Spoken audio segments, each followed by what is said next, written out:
great event. I think we're reaching new fans and new potential fans in this area by doing things like this together. I think it's good for the folks involved with country music and also for us. So I'm just glad to be here. And at the end of the day, it's for a great cause. I think what Kyle and Patty Petty do from our side with the Victory Junction Game Camp is absolutely amazing, and I think that's why you see so many top-name drivers here today, trying to support that and being a part of that. Thank you, Elliott. We have questions now. If you have one, raise your hand, and we'll bring you the mic for either Elliott or Brad. Who has a question? Pockrass. Bob Pockrass, SingDaily.com. Elliott, can you talk about the transition to the new team? Have you guys had meetings or kind of how things are going? Yeah, we definitely staying in touch with each other and having meetings weekly.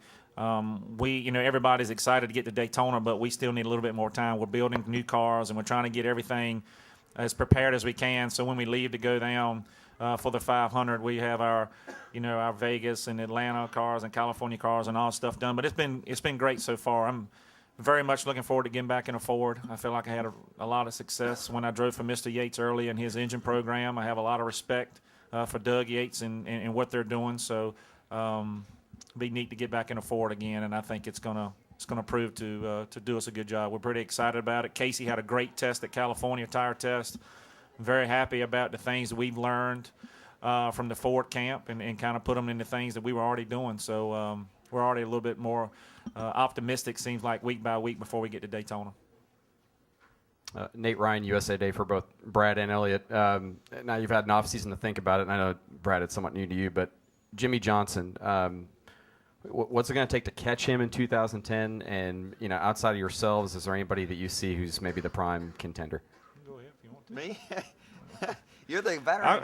I'll go. I think they're the team to beat. I honestly think that they're the favorite for this year, and they're good under pressure. They're good when the money's on the table, and they're a really good race team. And I think the teams that can beat them right now are their teammates. I mean, they finish in the top 3 in points, and they definitely have their stuff together right now. But what he's doing, whether you like the guy or you don't like the guy as a fan, what he's doing right in front of our eyes is absolutely amazing, I think, in any type of sport. So I have a lot of respect for him and his race team, but I don't see them just laying down and giving up the crown to anyone. You're going to have to go outrun them and do that week in and week out. And I've heard Mark Martin say many times, even being their teammate, he didn't realize how good Jimmie and Chad were to actually get on that side of the shop and get to see what they do week in and week out. So, I mean, I don't know about handicapping the sport. I'm not into that, but I'm saying right now, I would think, my opinion, he's going to be the car you're going to have to beat when it comes down to Homestead again.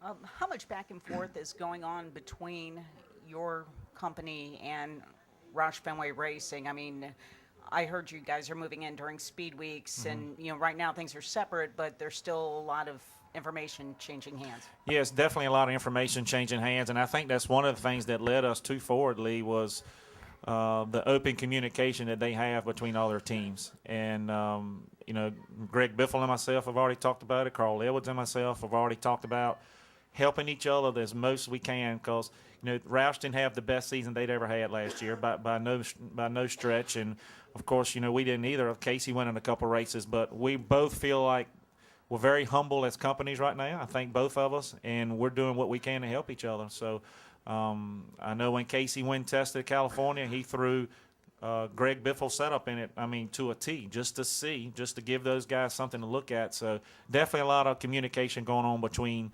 both Ford camps right now, and I'm very, very happy to see that. There's right now we're both at a stage that we know what we have to do to run with the Hendrick cars and stuff like that. We know we need to get better.